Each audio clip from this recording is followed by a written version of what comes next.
Good evening and welcome to News Now Sports. I'm Tony Quach. It's a new look for the Northwest Conference this season with two renowned programs joining the fray. That means that success will be tough to replicate for two of the NWC's top teams, Columbus Grove and Crestview. Our latest stops on the Countdown to Kickoff. Countdown to Kickoff is brought to you by Metzger Financial Services. And we'll start with the defending champs. A perfect conference slate for Columbus Grove saw them win their fifth NWC title in the last 6 years. The title run was capped off by a win against undefeated Bluffton. And then, when they met for the regional title, the Bulldogs completed their sweep of the rival Pirates and punched their third ticket to state in 4 seasons. And yet, in all 3 trips to the D6 state semifinals, Columbus Grove came up short. But this year, CG will compete in Division 7 as they move out of Bluffton's region and in with the likes of Pandora Gilboa and Patrick Henry, the same 2 teams who beat the Bulldogs in weeks 1 and 3.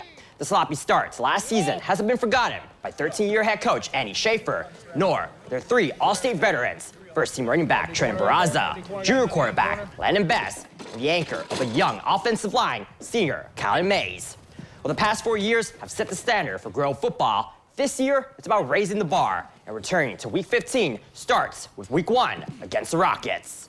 But we've had terrible starts at the beginning of our season. We've been bad, and we really talked about during these early practices, how do we come together as a team? How do we have a faster start? How do we, become a family before mid-season? Our schedule's brutal, and it's going to be hard to do, but that's our challenge. That's what we're taking. Last year we weren't really prepared enough for the first game, but I think this year we're really coming at every single day. Coach has a higher standard for our senior class this year. So we want to win conference, we want to win regionals, we want to go as far as we can, but that all starts with hard work. And like this, when we can't be outside, it's thunderstorming, we're getting work in the gym. We're going to get work wherever we can. The leaders that we had last year that graduated, I learned a lot from them. I think I got to, make sure the guys that are coming in know what they're doing and know their plays and know the technique pretty well. I think we have some people stepping up and getting focused to fill in the roles. The nice thing about those guys is they're pretty humble leaders. Like, they understand that they can't do what they do without the surrounding cast around them. And I've not always had that. This is a good, humble group, and I'm really excited to see them lead. We'll shift our focus to Van Wert County. It's year 2 in the Cole Harding era at Crestview as the Knights look to build off a 7-5 overall record in 2023. That was thanks to a senior class of 13. This season, the Knights returned 5 players on offense and 6 on defense, and that includes their senior quarterback, Bryson Penix.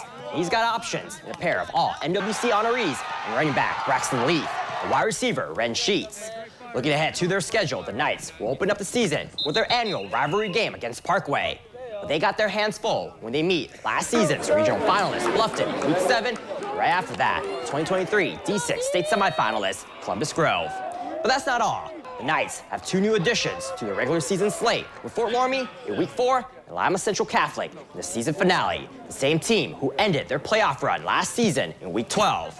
In order to build off the successes of 2023, Harding and the Knights need to have a balanced approach on both offense and defense while also maintaining their discipline. Obviously, there's just a lot that goes into being a head coach, so that first year was somewhat difficult, but it was a lot of fun. So this second year has just been a lot easier, just getting over that hump at the beginning. We're replacing 5 offensive linemen up front, so we really got to focus on our assignments up front and just being really disciplined. I'm excited. It's going to be a good challenge, but I think we're ready for it, and we had a good team to be able to go out there and win some games. It's got a good senior group coming back. Got some leaders and some young guys that are willing to put in the work for this upcoming season. I'm excited. I mean, it means everything. I've been waiting for this all off season. I know we've got guys that have been working hard, and we got to put last year's game out of the way, come in this year and play even harder than we did last year. We lost some guys, but, we can replace. We have good skill, and I think we'll be just fine. I love it. Who doesn't love some new competition? I haven't played Fort Loramie in a long time. I'm pretty excited to get out there and show them what I've got, and I think we're going to compete just fine.